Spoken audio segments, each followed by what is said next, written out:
Hi, everybody. So on the chair today, I am having a conversation with Phelisa. Phelisa Mafunda.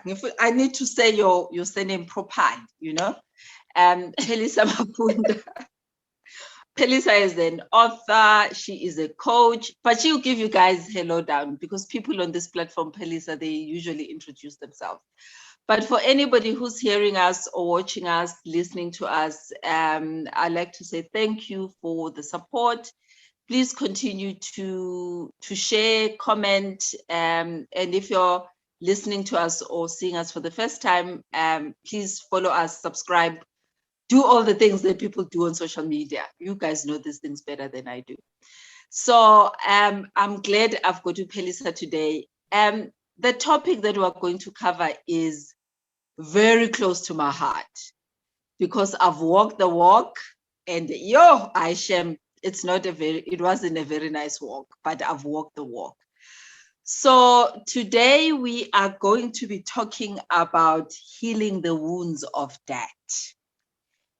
Before we even get into it, Phelisa, please introduce yourself. Thank you so much. Hi, Mpumi, and thank you so much for inviting me to your platform.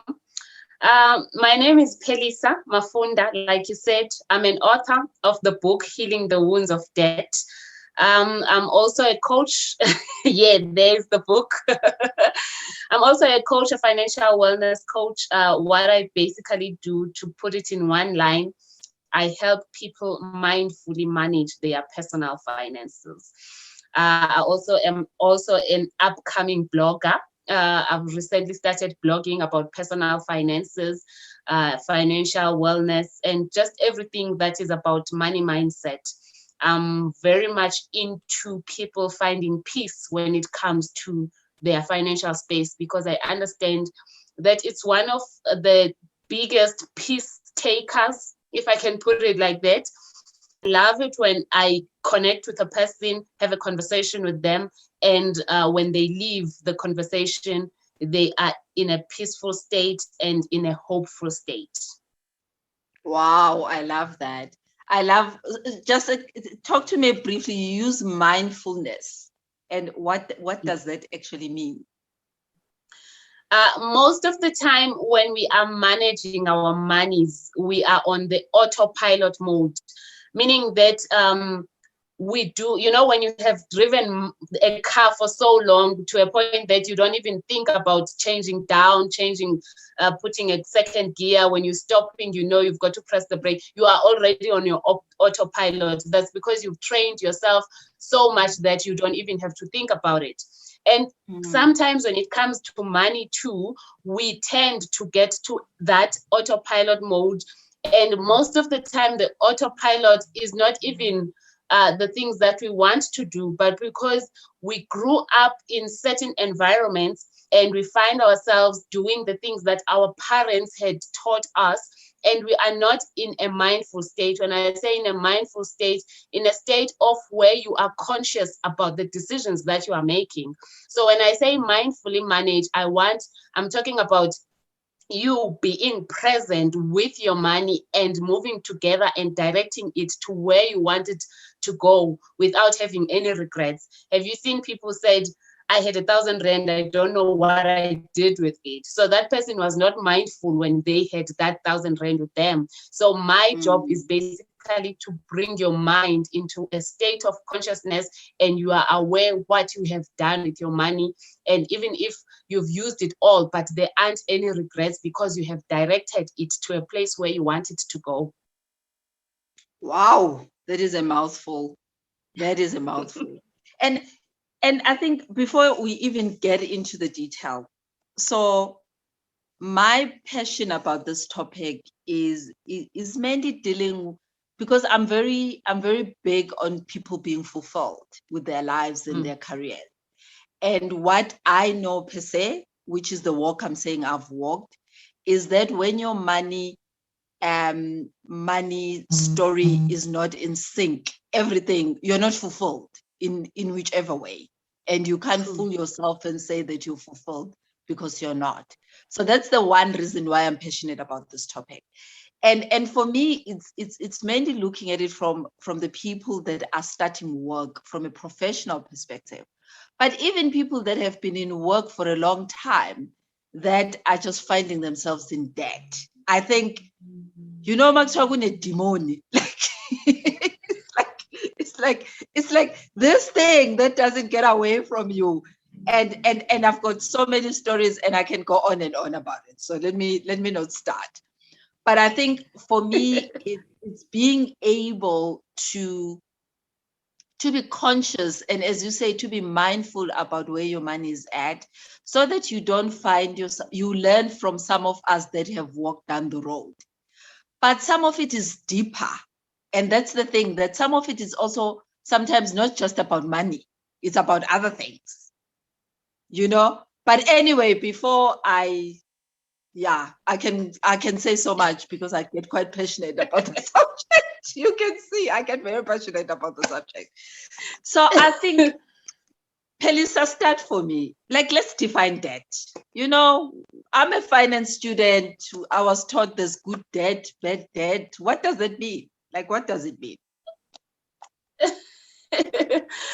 Well, unfortunately, school doesn't give us the real deal behind the money. You know, I'm also a finance student. I've got a bachelor's of accounting, but I understand debit, credit, balance, and this. But when it comes to personal finances, no one goes in and say, "Yeah, you're going to start working. You will meet these people. They will sell you this and make it look beautiful. But at the end of the month, you're going to have to pay it." And no one says you need to understand simple things like budgeting. What does budgeting mean?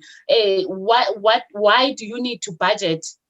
Nobody teaches people that. It's only like now where you find there's people who openly talk about money, and they are not in the professional schooling system, if I can put it like that. They are just are like sharing. It's us sharing our stories because we've walked the path and experienced the pain and had the courage of asking the question why. Because I always feel that if you ask a question like, I don't like the situation, why is it happening? Then that's when you start getting curious into digging in deep and understanding. And you get so shocked when you find the answers, like the subconscious mind controls 90% of the things that we do. And you're like, what subconscious mind? What? And you start and you start to learn. And when you then now start to see the truth in this, the subconscious mind controls whatever that you are doing. 90% of what you are doing, you might consciously want to change. But if your subconscious mind sees this as a danger, it will protect you. So you've got to first make it feel comfortable with your subconscious mind to change it. Then you get those aha moments. But why I was never taught this? Because this is very important. This is the driver of my life, and if I don't know how to operate this system, how am I supposed to, get to the destination? So it's really like deeper, as you said. It's deeper than what we are told. It's deeper than the finance class that you go to. It's in the mind, and it's from the childhood, and more than the childhood, from our ancestors, from generation to generation. It gets passed on.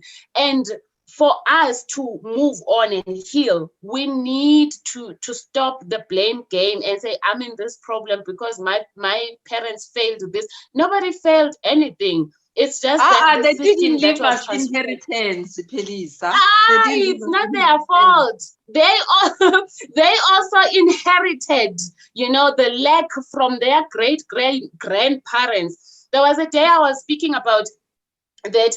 No matter how much we want to run away from the fact that we are a generation that has been produced by people who were forced to be slaves. So there's a part of us that has slavery that we need to heal from, because the belief system that has been passed from us, it's some of them were forced to our parents and to our great grandparents. And at the time, they were not privileged enough to stand up and say, no, I'm not doing this. No, I can't do this, you know. Yes. But so yeah, it's really deep. wow. Okay, but I hear all that, and anyway, like I wish somebody, and this is the one thing I've always said, I wish somebody would have had these conversations with me before I started working. And unfortunately, these conversations went there. You know what I mean? There was just this assumption that Yes. now you're a graduate, you're starting work, and there are big banks that then come and sell you all their graduate programs, and you've got a credit card and you've got an overdraft and you're good to go, right? Yes. What happens from me who comes from Duba and come from a township school? Money has presented itself. Excitement. I've got no understanding of good debt, bad debt. Like what do I know? I don't know any better, you know. And I get angry and now I'm laughing about it, but I really get like worked up about. I think there's a way that we could have been taught about some of these things, and we weren't. So now we must take a higher space of really then having these conversations and be open about them, and so that our kids don't do exactly what we did and break this generational conversation that you're talking about. But anyway, let's start. Good debt, bad debt. What does that mean? Yo, yeah. Oh my God, I always laugh. You've read my book. I've got a totally different explanation of good and bad debt, and it's one explanation that people don't always find it popular. But for me, it's not about what other people think good debt or bad debt. I think one thing that we lack is teaching people about perception and understanding that we are individuals with different needs and individual things that are going to satisfy us and that are going to take us forward. You know, so someone, like I'm making the example, when I was growing up, we were told that buying a house is a good debt. But what if I don't have a family? I only have me and my 2 kids, and we don't need a 5-bedroom house, you know. But now, because the society believes that the bigger the house, the better the debt, you know, then I have somehow made it in life, you know. Then I will then make a bad decision of buying a huge bedroomed house that I'm only going to occupy as a residential place, not a property that I can rent out and make money out of it, because that part was never explained. The only part that was explained was that's a property, and then that's a good way of making debt. But if then now the installment of a debt of that house is heavy on me and it's giving me sleepless nights, 20 years, I'm forever anxious, worried, how am I going to pay this? And the house still needs taking care, weekly or monthly or yearly maintenance and all of that, and I'm not, you know, in a comfortable space. Then the good debt that was explained by either my teacher or someone that I look up to when they were saying buying a house is a good debt is not so good to me, because it's not making me feel comfortable. Right. And then there is someone who's out there who will go, I buy a car. And because there is this narrative in the society that you can't buy a car depreciates, a car it has a wear and tear, it will lose its value, and all of the things that you know that people say about a car. But for me, I take that car, I use it as an Uber, just to, you know, get it rented out, and it gives me an income. Or maybe not even for an income, it's going to work to my advantage that when I get to work, I get to be early. I don't get to be stuck in a traffic. Or if I'm starting out a business, I will get on time on the on business meeting. Imagine you are going to a business meeting with with laptop and everything. You are in a taxi. The taxi driver keeps on going forward and seeing someone and then reverses, hooter and all of that. And then you get into the meeting. You are all worked up, looking all unprofessional and all of that. So a person might say a car is a bad debt, but if it's for good use to me, that is not a bad debt, So basically is about what the debt will do to you. How is it going to make you feel? What benefit is the debt going to do to you? Then that's when you can say it's good or it's bad. Because if it's making you feel uncomfortable, it's giving you sleepless nights, it's taking away joy from you. No matter how much the society praises that debt, it's not good to you, it's bad to you. So for me, I always say we need to work on our perceptions, on our individual perception, and understand who you are, what you want, what is it that's going to make you live a better life, what is going to make you strive in whatever that you're trying to do. Then go for that debt. But if it's for recognition, for people who are going to say she has made it in life, well done, it's not for me.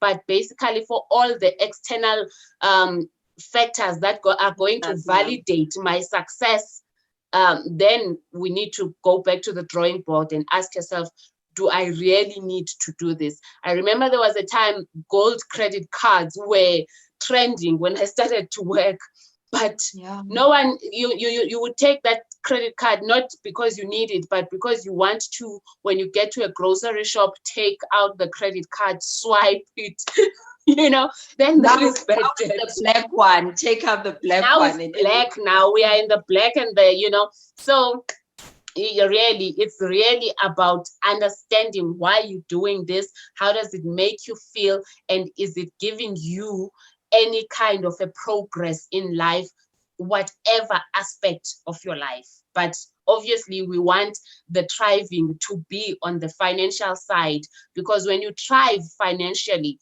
it's kind of not so difficult to thrive in other parts of your life. Yeah. No, and I think I get what you're saying, because, and that thriving for me talks to that fulfillment part of everything and anything that you're doing. And it feels like a three-legged pod when there's one leg that is not thriving. It tilts, Yes. and Yes. there's discomfort and there's unfulfillment, there's unhappiness and all sorts of things that comes with that. But and I hear you about the debt. At least if some of these explanations as were there when some of us started working, it would have made a difference. Because at least we would go back and kind of measure the temperature. Why am I doing this? Is it making me feel, is it just for me? Like, all those temperature checks would have been there. But anyway, that spilled milk. It's happened. It's done. I'm just laughing at the way you keep on saying, if we were told, if we were told. Hi, Phelisa, you've got no idea. I've been there. like you come out of university, now you've got this credit card that has got 5,000 or 10,000 Rand. How much are you earning at that point in time? You're a graduate. Maybe you're earning like 3,900 Rand or 5,000 Rand. Yes, that's and where we all started. Exactly. Now you've got this overdraft. And it's like, wow, I'm swimming in cash. But you've never been.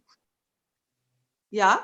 At least you're talking about a credit card. I was earning 4,500 Rand and I went on and bought a car where I was paying just close to 70% of my salary. And I don't know how I survived. Really, I'm still like, when I look back and think, how did I survive this phase where I was paying 1,869 Rand for an installment and then 750 on an insurance? I still needed petrol. I still needed to rent out because I had decided I'm a grown-up now, so I'm moving out. I don't know how I paid rent, grocery, and all of that. So, we are coming out from such experiences. Hence, I felt very strongly about writing the book, and I was like, you know what? If I can help, even if it's like 10 people not go through the same trap that I went through, that I would have done something. No. And I can relate for that. For me, that's the thing. This is why I have these conversations. And because I've got a personal story around debt. And my personal story around debt is the fact of just repeating the cycle. Those store cards that you pay, even the credit cards that you pay off, you consciously tell yourself, I'm going to pay it off. And you do. And you think you're done. Yes. And then a few months later, you're thinking, what the hell? You're back in the same cycle. Like, Haibo, what's up with this? Like, what's up with this? And you get to a point where you're older and you've been working for so long, and you have to have a serious conversation with yourself. Look yourself in the mirror and go, I'm still paying a credit card from when I started work. And you've been getting the balance, whatever, they keep increasing it, and it's all good.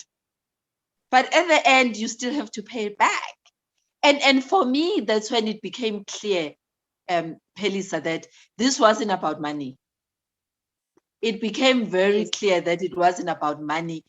The question was then to figure out what was it about. So speak to me about that. Speak to me about what are the things that cause you to be in this repetitive cycle of debt, or just to put yourself in debt in the first place. When when we started this conversation, I spoke about the subconscious mind, that it controls 80-90% of our outcomes, but we don't know that. We never thought about that. So in the book, I cover the wounds, the wounded part, the parts where I speak about the actual wounds, that is the psychological reasons that get people into debt. Other than the valid reasons, I'm saying valid because they are not so valid if you don't understand that there is something that is bigger than what you see in the eye. It's just the valid reason, like the fact that it all of a sudden got cold and you didn't have a proper jacket, that you then decided, let me go and use this store card to get it. Now that sounds valid, but there's something bigger that is driving that. So your balance was already 200 Rand, and now you're taking it back to 1,500 because you suddenly need a jacket that, is going to be suitable for whatever event that you're going to, and you don't have cash. Now you have to go back to the store and use the same credit card that you were so consciously ready to close. So in the book, I speak about the childhood patterns, childhood wounds, where I say how we are raised and the stories that we see around money. We take those patterns and then we implement them when we are now adults. My story, when I was a child, I grew up, my mother used to work, and then she all of a sudden lost a job and there was no source of income. Then as time goes on, there was smaller income that afforded us just food. Luckily at the time, the basic need for people was food, but it was not enough. So what would happen is, at home, I used to stay with my grandmother. What would happen is we would buy the grocery at the month end. It would last us for 2 weeks. Then the remaining 2 weeks of the month, I was the only child at the time, so I would be sent out to the next door to borrow maize meal, borrow Mafunda, ask for food portions just to last us for the month. So the child me, took that pattern and registered it in the subconscious mind. I hated it with so much passion. But there's this thing that I've learned is that the stronger the feeling towards whatever, the more your mind absorbs that. So it doesn't matter whether the feeling is negatively strong or positively strong. The mind will just absorb that. Yes. So I hated that process so much. I vowed that I'm never going to go through this again. But now listen to the impact that this very strong hate I had for this did to me. When I started to work,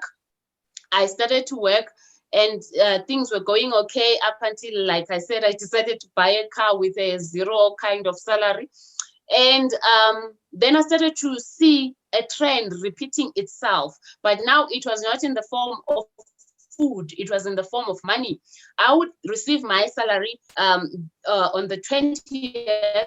Then by the 7th, I was like totally flat broke, zero or negative balance. Then I would have to then now borrow from the credit card, from the stock files. We had local stock files, or from a person. You see, now that behavior that I absorbed at a younger age was showing itself in a different dress code. I always say that these things, they usually show themselves dressed in a different dress code. What you need to pay attention to is the pattern. Does it look, is it showing itself in this different dress code, but leading me to the same result? So it was leading me to the same result of having money for 2 weeks, then the remaining 2 weeks I'm surviving on borrowed money. Then towards the month end, when I get paid, I've got to now take this money back to the people that I owed, which was exactly the same. On the day when the grocery was arriving at home, then my grandmother would take in 5-liter Emily Phelisa phindisa kwamambanban, Phelisa, you know. So this is the same challenge. It's just that it's dressed in a different form, or in a different dress code. So I then needed to sit down with myself and ask myself, what is going on? Like I said, asking the question why and not wanting to justify the reason, because I could have easily said, why am I in this challenge? And I could have had an answer that I needed food, I needed transport money, I needed this. So I would have justified the reasons, which was then now would be me robbing myself the true answer of what was really going on. So that's the childhood. That's just an example of the childhood. Then I speak of the ancestral. That one it speaks so much to my heart, because I've seen it in so many families. Like Bumi, there's families where it's known, Uguti, amantombazana, I'm married to a Kambule clan. I'm married to a Kambule clan. Yes, your clan. And where I stay, it's just natural, Uguti. The Kambule ladies hardly get married, and they somehow very proud of it. And their brothers, they are such good husbands. For some reasons, where I have seen around, they've got the brothers have good husbands, but the wives, the girls they make not so good wives. God, I hope I'm not owning that one. I am not owning that one. That's me too. I said I'm not owning that. But so for some reasons, they feel so proud about that. It makes them like, I Tina as charity Tina. It makes it, they feel so proud. But it's only that side of the love life part that we pay attention to, and then we then ignore other aspects of life like money. We wouldn't look at how my grandmother or my grandfather was behaving when they had money. During our great grandparents' time, a person would go to Joburg, get a job, disappear for years, and then come back when they are now already broke. We say in our clan, uchipile. I don't know what is it in English. Yeah. No, I don't know what it is in English. Yeah. But So yeah, we I say get you. uchipi, but you Like you've get me. lost everything. Yeah. Yes, Yeah. when they've lost everything and they only come back now broke, and the wife have to take care of them because it's the father of their kids and what and what. Yeah. Then now we are in a place where we will still find proper jobs in our remote areas, but the person will take the exact behavior of a father who has gone to Joburg, not come back, but they are here. They are here physically. But when they have money, they've got nothing to show. They either disappear with their money and come back 5 days later, or they come back every day, but they are still not contributing, like financially. You can't point anything that they are doing. So that behavior has been transferred from their father to them. And unless you look at it and decide to change, and be like, okay, it stops with me as this generation, or it stopped with my father, I'm not taking this, and going forward, this is the kind of the way I want my family or my generation, my future generation to live.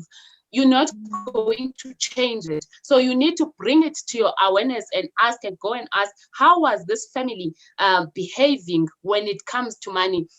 We know abazali bethu, they never left us any inheritance, but we are deciding to change that narrative of the story. We're not saying they were wrong, did what, but we are saying it stops with me. But you cannot change it if you're not paying attention and you are, carrying on with your life as if nothing happened. So we are a generation that needs to bring these unconscious behaviors to a conscious level and decide to plant something new in our subconscious mind, so that our kids move forward with an improved state of mind, where they don't follow these bad habits that lead us to unending debt. They don't inherit debt, because sometimes a child would go work and still have to carry over amatyala, of their families. So those are the two that I feel they are very very powerful, and we have very much little control if we do not want to pay attention. And then the other ones where I speak about the fear of money. Fear of money always makes me laugh, because no one wants to admit that they are scared of money. But the truth is, 80% of us are scared of money because of the way money was introduced to us, because of the daily stories we see. I still maintain that the stories that we see in our media, that is exposing people ukuthi those that are using money, they've got to be either corrupt drug dealers and all of that. So those are the people that are going to be rich. So a person, you would be celebrating a person and saying, so and so has money, they've made it, they've made this big money. And then you're saying it to someone who will have a reason as to why they have this money. No, they are politicians. Their father is, they are connected to this. No, they are selling drugs. You can't just openly celebrate someone who has money without looking for a reason behind why they have money. So when you have that fear of saying people who get money, they either have to be corrupt or do things that are bad, your subconscious mind, remember what I said, you might consciously want things, but if your subconscious mind feels this is dangerous to us, then it's going to block you. So the fear of money will show itself by, on the day your money comes into your account, you are all stressed out. You don't want, you can't sleep. Have you heard the song that says,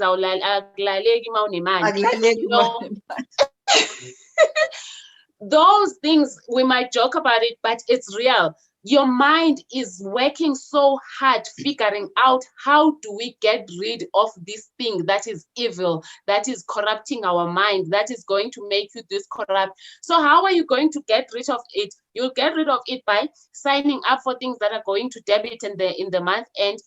You see on the paydays long queues, at the retail stores, at the restaurants, at the pubs and bars, and people would be celebrating the fact that they've been paid, but unconsciously they just want to get rid of this money so that they become peaceful. And most of the time, I know this from me, when before I was exposed to this information, when I had money in my account, I would just be unstable, it wouldn't be the most peaceful days, in my space. I would have to think, how do I spend it until it's finished? And then when there's nothing, I'm happy, I am able to smile, I'm less irritable, like really. So we try to get rid of the money because subconsciously we are scared, we are, we fear having money, because we have associated money as this thing that, when I grew up, my grandmother used to say, imali into yakwa Satan, meaning it's the root of all evil. I can still hear her voice saying it like that, imali into yakwa Satan, and she would say it so strongly and so passionately.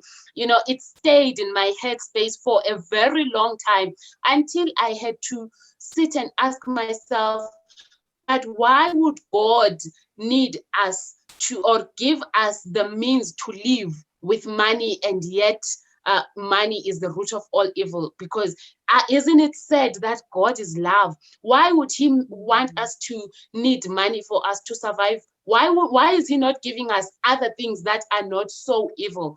And that's when I started to question, and obviously I discovered that that is not true.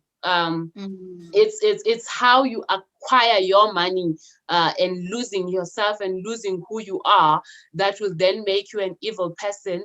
And if you believe that you've got to be a bad person for you to acquire money, you are obviously going to acquire money that way.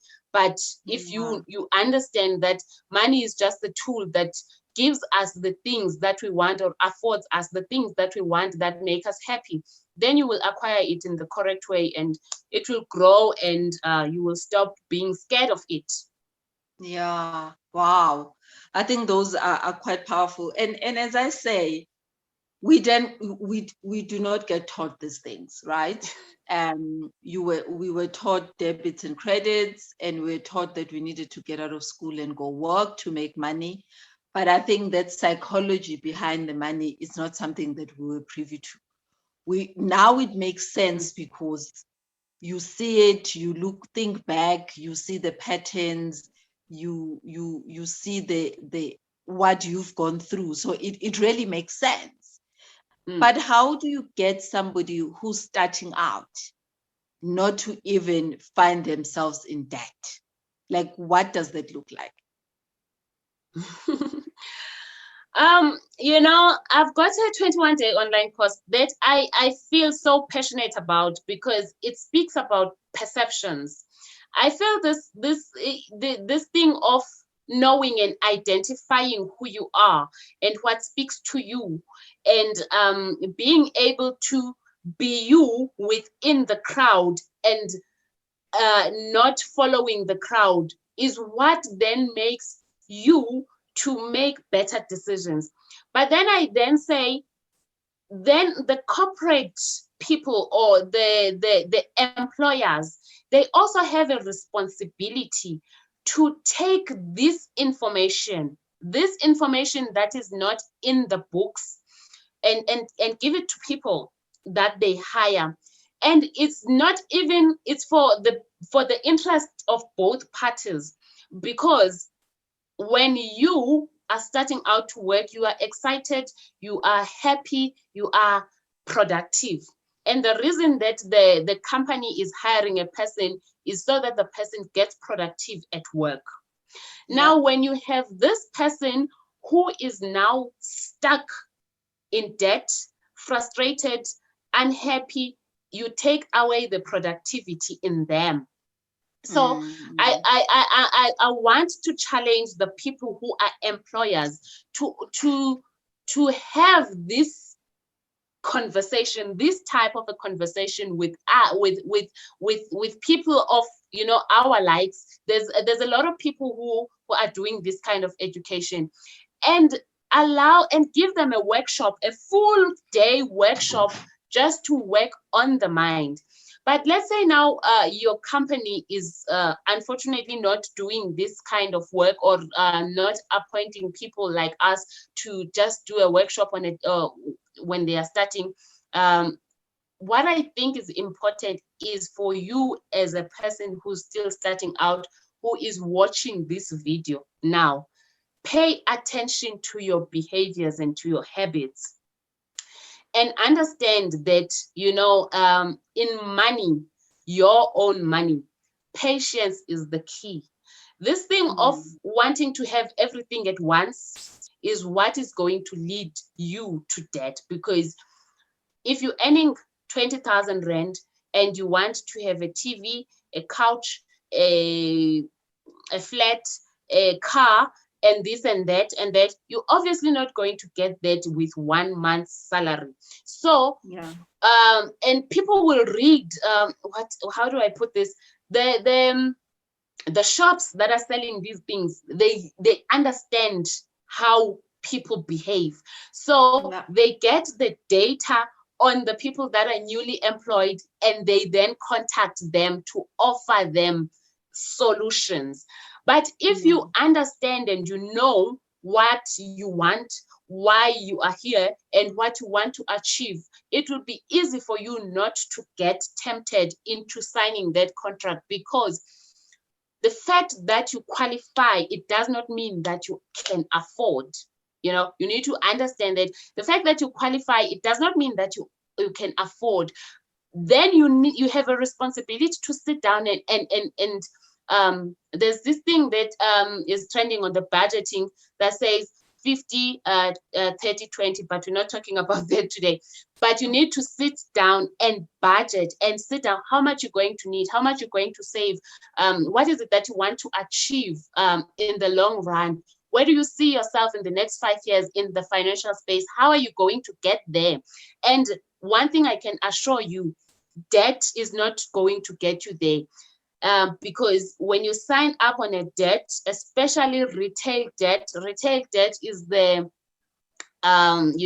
your furniture shops, your clothing shops, your credit card, that kind of debt. It has the highest percentage in terms of interest. So if you're taking 15,000 rand, just know you're going to return it double to whoever is giving you. You're not going to pay anything less than 100% of what you have taken. So you need to understand that, sit down and ask yourself, and obviously learn about personal finances. You're not going to get it in a formal education, but you will definitely get it on Google. Ask Google, go there, understand who you are, and you are going to win the race. And you're going to, your journey is not going to be the same as our journey, where we found out later when we were already trapped. Uguti, this is a trap. And a serious trap, Shem, a serious one that can take you years to come out. And when you do come out, you still then go dig back, because you haven't dealt with the fact of asking yourself, why do you keep behaving the same way? What void are you trying to fulfill? What are you're trying to achieve? Or what vow did you say to yourself? So this is my vow, which I discovered when I started working on myself. And I can vividly remember it. Phelisa, it actually makes my heart sore. But I made a vow when I started off, and my vow was, angisabi isikweletu mina. So I'm not afraid of debt. This is me telling myself, I am not afraid of debt, because if I can afford it every month, it's fine. Good. Isn't that logical? I'm a logical person. Isn't that logical? If I'm able to pay back the 2,000 rand every month, Phelisa, in my head, that's okay. I'm affording this debt. But then you keep paying, and then other things are happening in your life.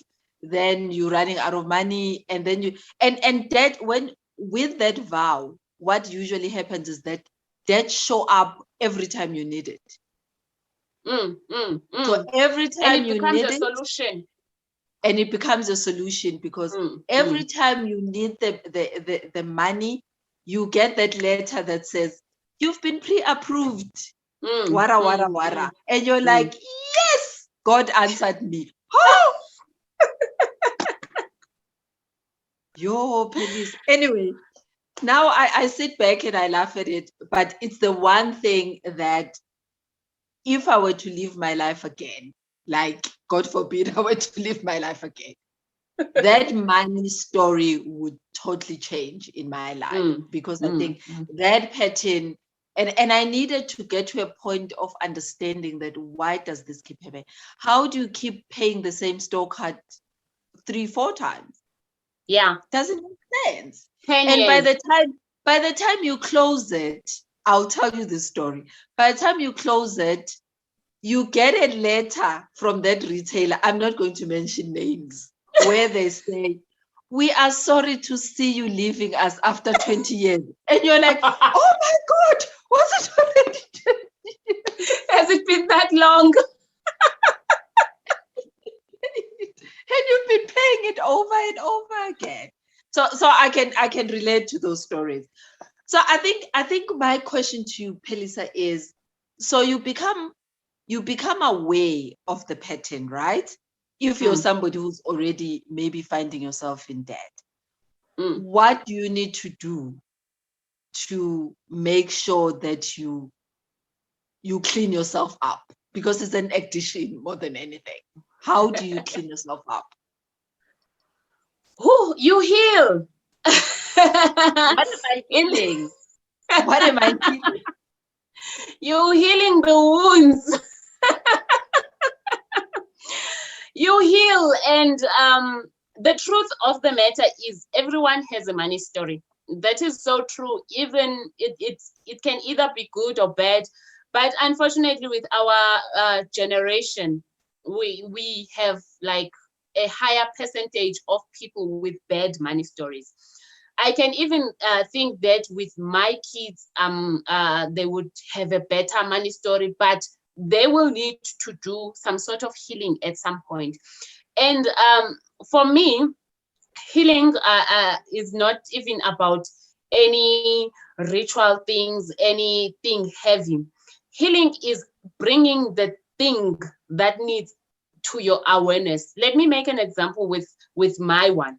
So when I started to heal my childhood story, I obviously had asked myself, okay, what is going on? Then the story showed itself up so clearly. I cried. This thing that I had vowed that I'm not going back to, but I'm repeating the same thing. So you bring the story to your awareness and you see, you need to be honest with yourself. You can decide not to be honest with everyone else, but you need to be honest with you for it to happen. So to be honest with you is sitting and looking at the story and be like, okay, so this is me. I had this contribution. Remove the blame game. I can't be blaming the company that decided it's the end of the contract with my mother. I can't blame my grandmother for the way she was doing things, because she was doing things based on even herself with the stories that she had inherited from her own parents. So the first thing is to bring this thing into awareness, and then you decide, you write down something very powerful for me: journaling. This is the story, this is the current state of me, and this is how this story is playing out. And then you decide how do you then want your story to play out going forward. Now this is a part of a very powerful healing process. Obviously there is things like meditation, where we speak about rewiring our brain, making the body know that, okay, Phelisa, you were here now. You feel this is the safe way of doing things, but this is no longer serving me. It's time for us to let this thing go, you know. So it's a process alone, the meditation part. But the journaling, then you write down how do you then now want this story to unfold going forward. One of the things that I did was, for me, I need to train my mind to get used to having the money from the first of the month up to the last day of the month. Obviously, when I started, I would have the mind creating emergencies for me. I would put aside 1,000 rand and I would be like, I'm not going to touch this money. And 3 weeks, I'll hold on. Maybe for after 2 weeks, I'll hold on for just 2-3 days. Then on day 4, something like would like show up now, and that I will need to access this money. And because now I was aware and also aware of the mind trick, I would then take a pause and ask myself, do I really need to access this money? Can't this thing that looks like this emergency, can't it wait? So what would happen if I were not to attend to this thing, you know? Then it would get interrupted. So I call that process a pattern interrupt, where you interrupt a pattern of a bad habit. You can do it in just about anything. If you are a person who's has a problem with alcohol, get addicted, and whenever you're facing frustration, you just need to quickly get that glass of wine or that. You can always ask yourself, so what if I were not to take this one, would I die? You know, there's a coach, Ubusi, who always tell me, Phelisa, you're not going to die, you know. So you start there, you delay, and then you interrupt the process.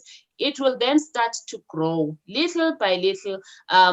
So with me, I started placing this 1,000 rand when I could see which I'm creating emergencies. Then I started to move it to one of the accounts that I couldn't transfer it immediately back to my transactional account. Then what I would then do is, when I feel anxious of not having money, because sometimes I would borrow money not because I needed it like now, but I was just anxious about a zero balance in my account. So what I would then do is, every time I feel anxious, I'll just log into my banking app and I'll see the balance of this amount, even though it's not available to me, but my mind is registering having money in my account from the first day up to the last day of the month, and it's then getting used to this, and then it sees that actually this is not dangerous, actually this is making us happy, and then it started to give me ideas on how I can generate more, how I can grow, and all of that. So it starts with the mind. The healing process starts with the mind, and you being open to the suggestion that I've just said now. Because I remember I was doing a coaching session with this other lady. She just said, you're speaking from a place of privilege. And I was like, but I was not privileged. It's not something that I was born with. I opened my mind to these suggestions, and then I saw that they are working. So you need to have an open mind of allowing the people that are guiding you, the people that are saying, we have been through this, but this is what we did, and this has, assisted us. So that's the first step of healing. Bring your thing, your challenge to awareness, change the habit, write it down, and interrupt the pattern when it shows. Because, like I said, when you're driving a car, your mind will know we need to change down now, and this is where we're heading. Every morning, this is where we're heading. And when you find a new job, you might find yourself taking a detour, going to the old job, and then the mind remembers, oh, I've changed the job now, this is where I have to go. So you will have some detours, but you need to keep your mind focused and knowing what is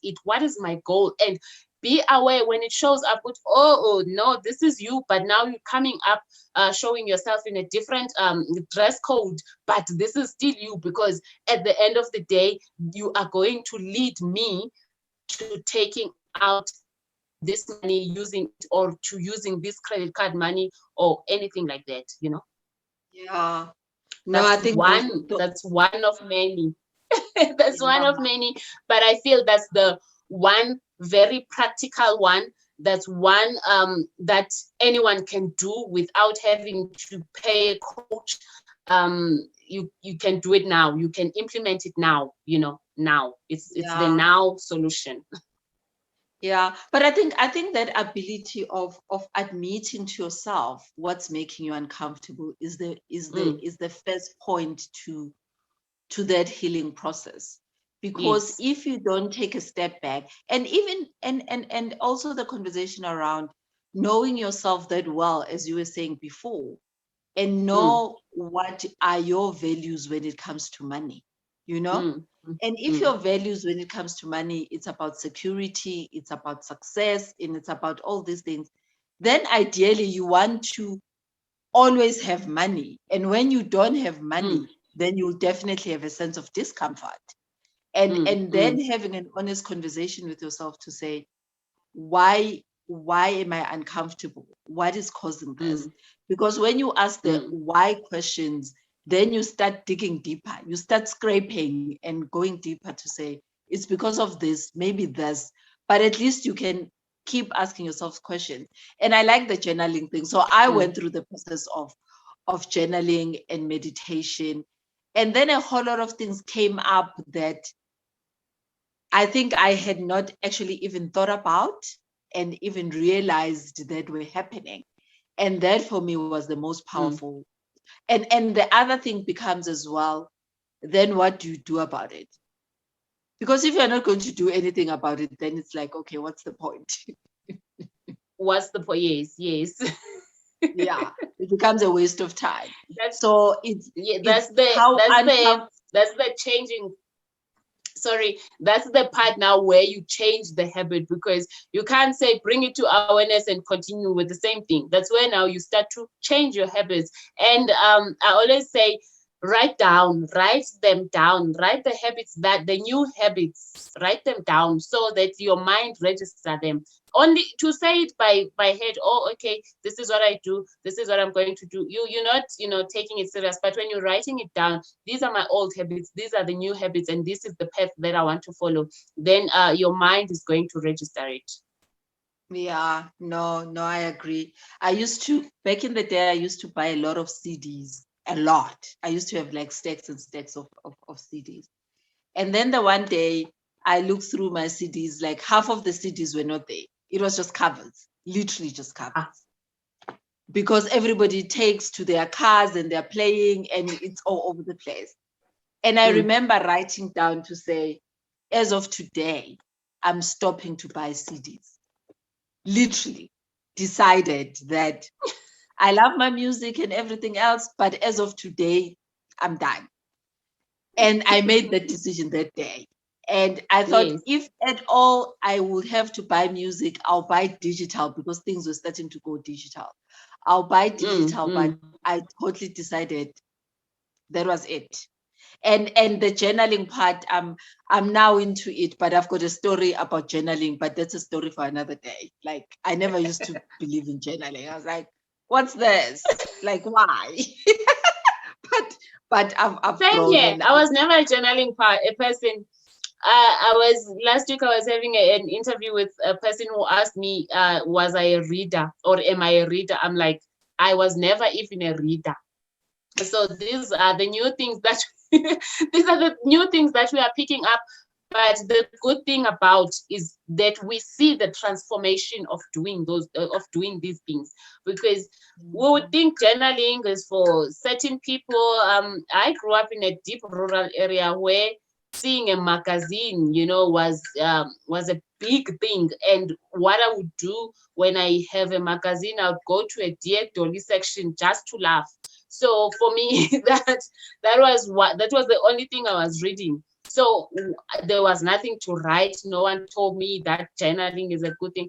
But when we start to do these things, we then start to see the transformation in our lives. That is then we see it, we take it to our responsibility to share with other people and say, be open-minded, try it, and you will see the shift and the transformation.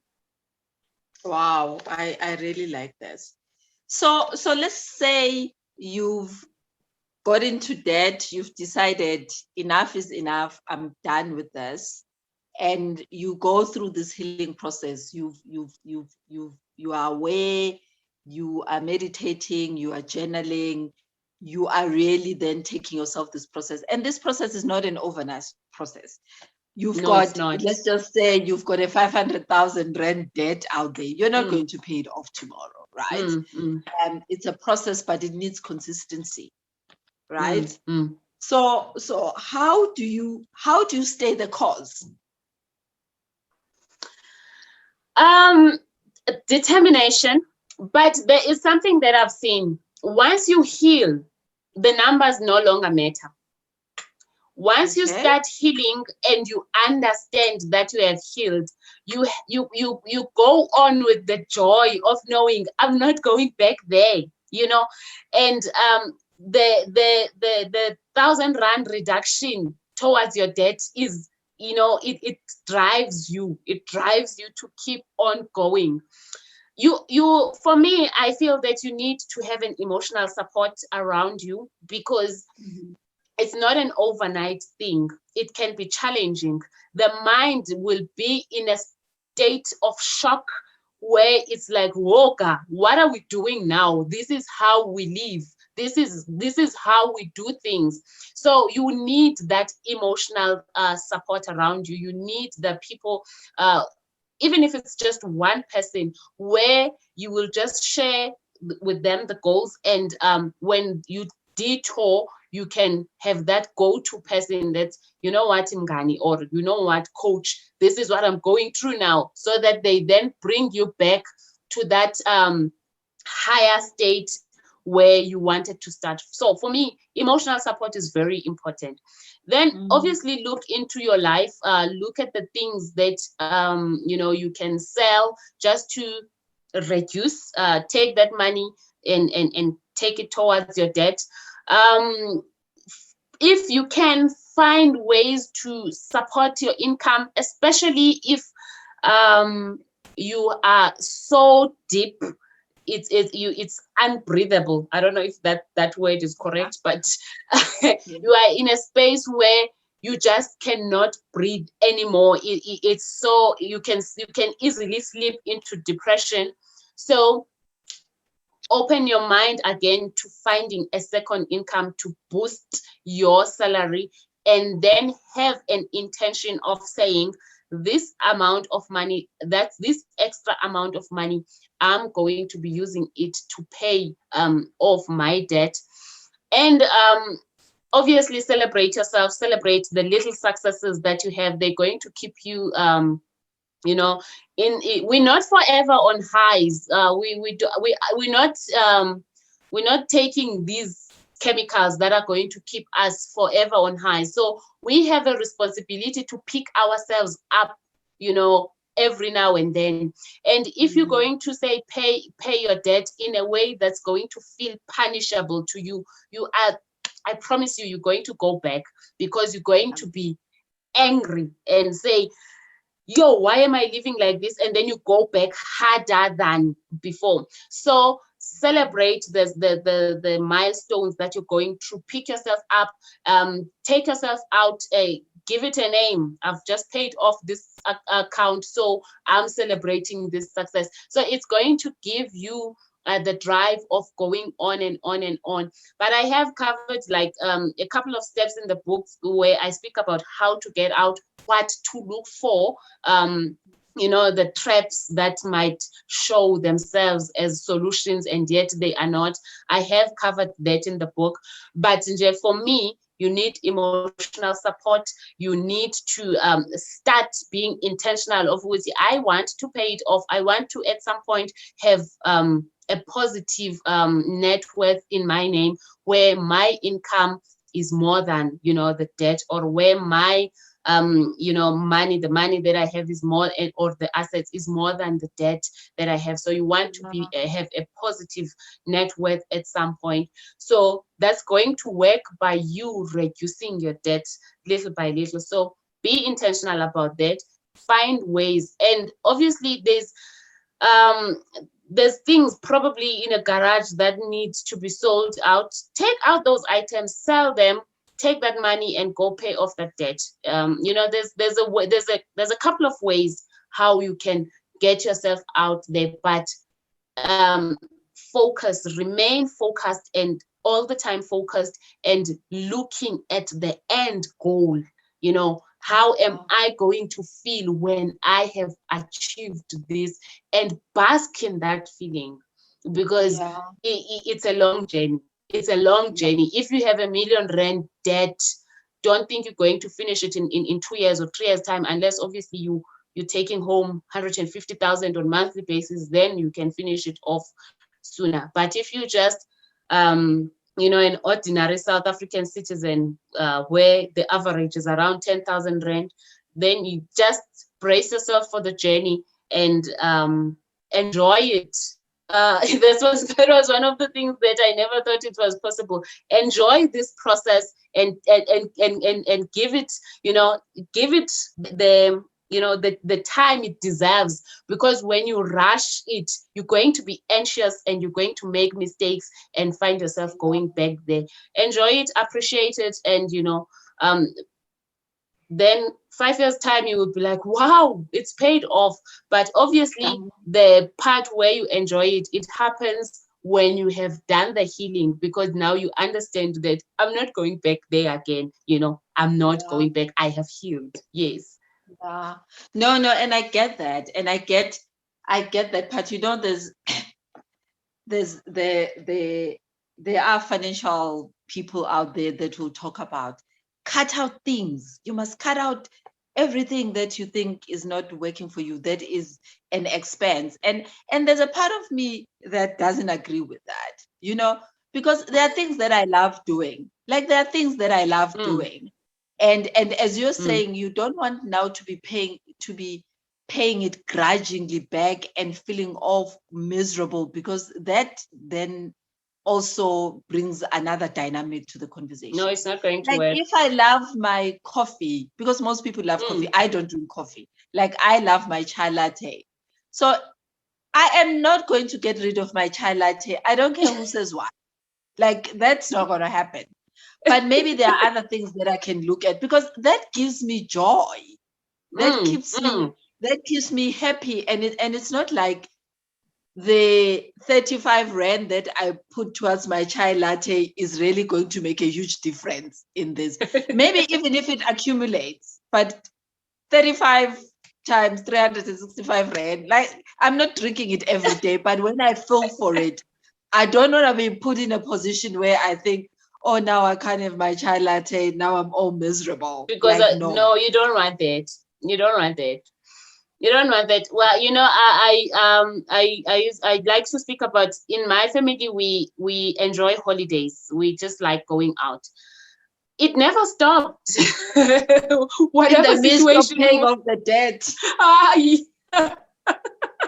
But we planned for it. We accommodated it. You know, there was this client I was speaking to the other day. And I said to her, because she wanted to stop everything, stop her life, you know, just so that she can focus on this. I said to them, you know what? The institutions that give us money, there's human people, there's you human beings there.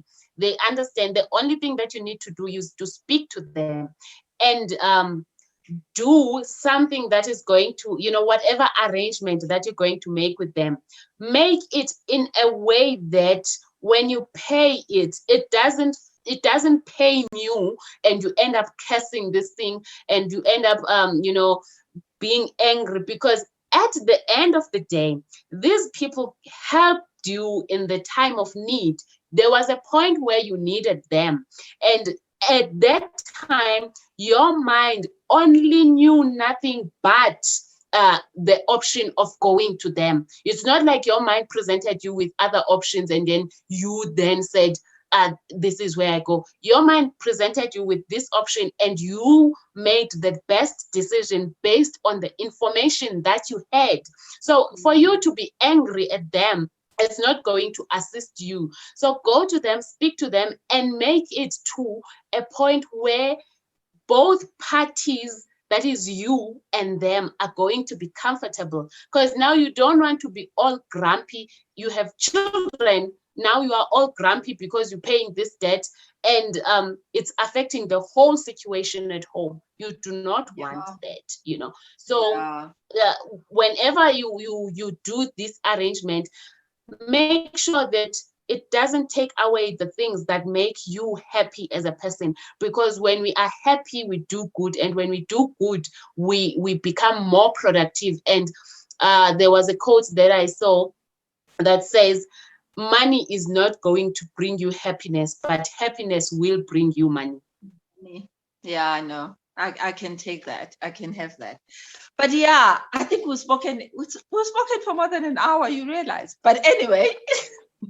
I can speak. I know I can speak. I know I don't stop. Which is fine. So what is that one thing that you'd like somebody to take out of our conversation? Ooh, ha.